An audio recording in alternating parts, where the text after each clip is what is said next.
Bom dia, terceiro ano, tudo bem com vocês? Então, hoje nós vamos começar o trabalho dessa escola literária que é o parnasianismo, que foi um movimento bastante importante que surgiu na Europa no final do século XIX, mais especificamente na França, e tinha como principal bandeira a oposição ao realismo e ao naturalismo. Os poetas parnasianos eles incorporaram em suas produções poéticas alguns traços que se opunham diretamente à poesia romântica. Por quê? Porque eles acreditavam que a poesia romântica era muito subjetiva e não trazia nada de, de relação com o que é a arte de verdade. Então, a gente sempre fala sobre isso, né? Que uma escola literária ela acaba sempre negando a outra, né? E foi isso que aconteceu também com o parnasianismo. Então, gente, nós vamos ver um pouquinho sobre esses últimos anos da Belle Époque. O que aconteceu nesse momento? Então, como eu falei que no final, na segunda metade do século XIX, né, a gente tinha como pano de fundo todos os acontecimentos históricos, sociais, científicos, filosóficos do realismo e do naturalismo, tá? Então, por isso que os parnasianos eles eram contra os realistas e os naturalistas, por quê? Porque eles queriam observar o mundo de maneira diferente, né?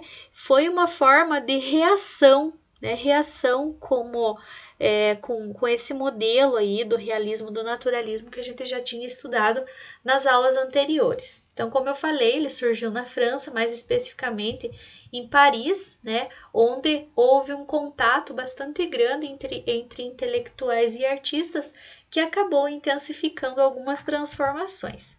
O mundo burguês, ele também tinha se imposto sobre o modo de vida da antiga nobreza. Então, isso também foi uma forma, uma classe social que eles acabaram, os parnasianos acabaram se focando para poder produzir a sua poesia. Então, gente, a vida boêmia, né, que existia naquela época, as pessoas que saíam pela noite, né, curtir e se divertir, elas se encontravam nos cafés, nos teatros e também a leitura de jornais e tudo mais, que era um hábito frequente, né? Principalmente a população que era ligada às artes e o crescimento do capitalismo industrial. Tudo isso acabou se unindo com essas ideias de progresso, né? E trouxe essa palavrinha Belle Époque aqui que a gente já viu em outros momentos também, que trazia em si a ostentação e o luxo, e do outro lado, vamos dizer assim, nós tínhamos as desigualdades, que eram a pobreza, as doenças, o trabalho das pessoas de modo exagerado, né? A absorção e submissão aos valores burgueses. Então, essa diferença aqui, né? Essa dicotomia que a gente vê, os parnasianos eles queriam mostrar o mundo de uma maneira diferente, não mais focado nas desigualdades, na pobreza e tudo mais, que o naturalismo e que o realismo acabavam mostrando nas suas obras. Então eles queriam dizer assim, não, peraí, né?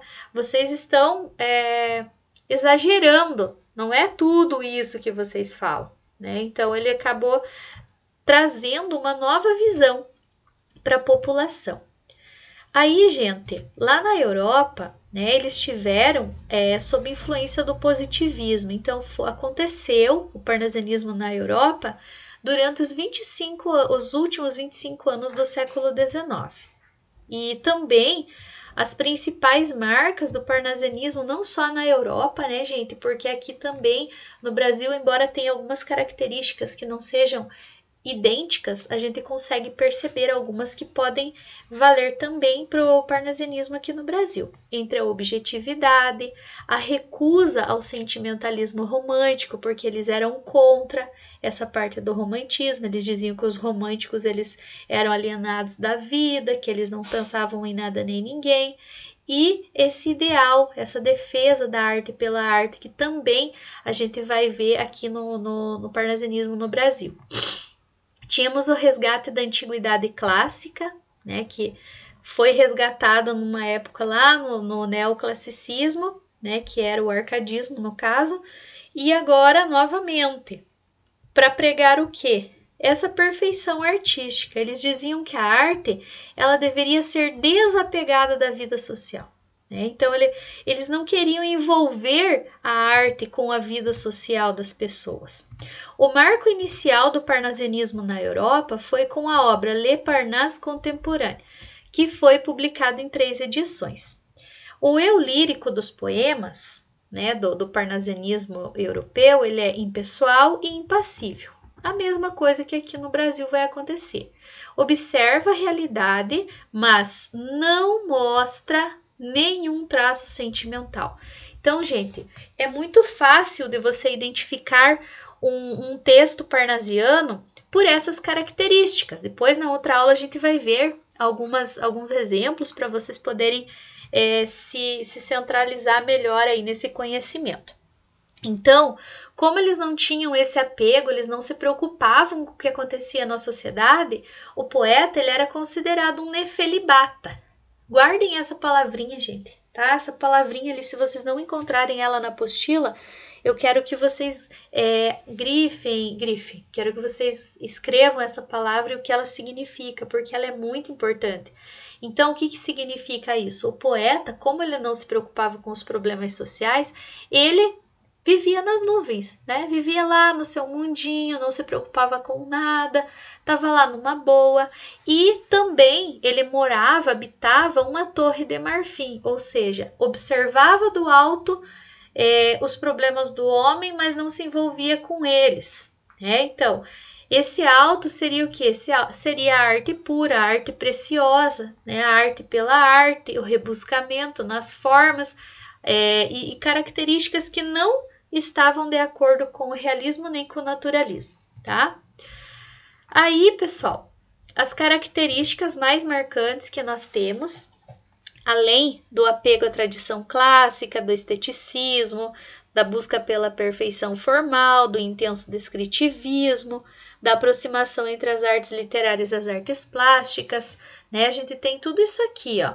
A poesia seria uma descrição de objetos, de paisagens, de ideias e também a exploração do próprio trabalho artístico como tema. Então, a gente vê muito a metalinguagem nas obras parnasianas. O que é essa metalinguagem? É quando a língua fala pela própria língua. Por exemplo, eu vou explicar a língua portuguesa em uma aula de língua portuguesa. Eu vou falar sobre obras literárias numa aula de literatura.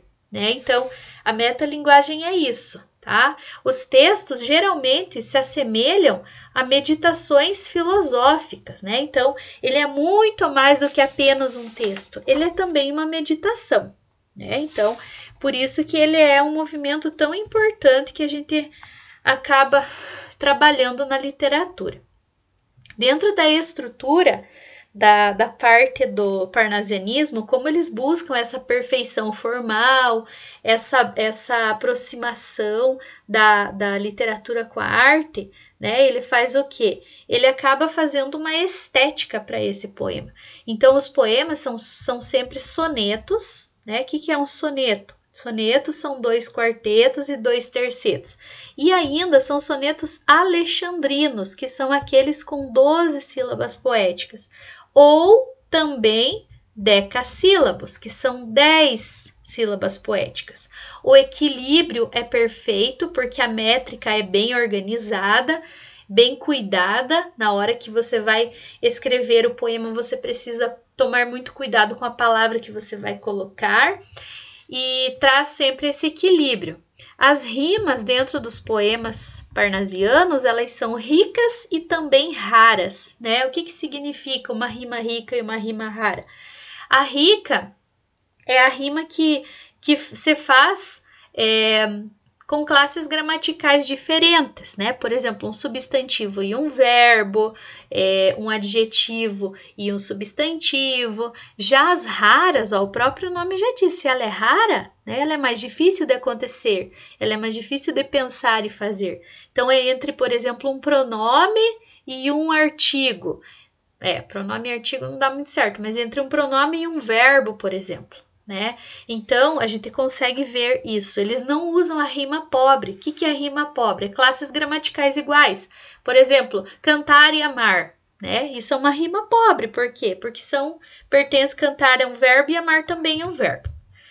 Esse endeusamento à forma perfeita. Sempre lembrem disso, gente, tá? Arte pela arte, forma perfeita, rigidez nos versos, né? Os versos são bastante rígidos, como eu já tinha falado para vocês, e apresentam essa postura antirromântica, né? Eles são eles não aceitam as ideias do romantismo. Também, objetividade temática. Todos os temas utilizados na poesia parnasiana são totalmente objetivos, não pode ser trabalhada a subjetividade. Negação ao sentimentalismo. Não se trabalha nada relacionado ao sentimentalismo, porque isso se refere ao romantismo. Impessoalidade, né? Não podemos nos referir a uma pessoa de modo pessoal, porque não podemos usar a subjetividade e o pessoal é subjetivo. Impassibilidade, né? Eles se veem impassíveis perante os problemas da sociedade, eles não se preocupam com os problemas. Descrições totalmente objetivas, nós temos. Também, culto à arte da antiguidade clássica. Isso acontece bastante, como eu já falei para vocês. Eles trabalham muito, muito essa parte da antiguidade clássica. Também, rima rica, rara e perfeita, como eu já falei para vocês. Perfeita, né? Quando você consegue rimar palavras, por exemplo, A, B, B, ou A, B, né? Como a gente já estudou, inclusive. Tem um poema que depois a gente vai conhecer, do Alberto Oliveira, que é o Vaso Chinês. Nele a gente consegue ver descrições e tudo mais. Então, as características que a gente vê do parnasianismo de um modo geral, a gente também consegue ver no parnasianismo aqui no Brasil. Então, gente, qual que é a atividade da aula de hoje? Vocês vão escrever no caderno de vocês as características da poesia parnasiana que vocês encontraram nesta aula, né? Então, vocês vão procurar lá as características e vão escrever no caderno de vocês. E depois que vocês escreverem, vocês vão tirar uma foto e vão postar no grupo, para que a gente possa validar a aula de vocês, tá, gente? Tudo bem, pessoal? Então, ficamos por aqui e vamos para a nossa próxima aula. Um abraço a todos e até mais!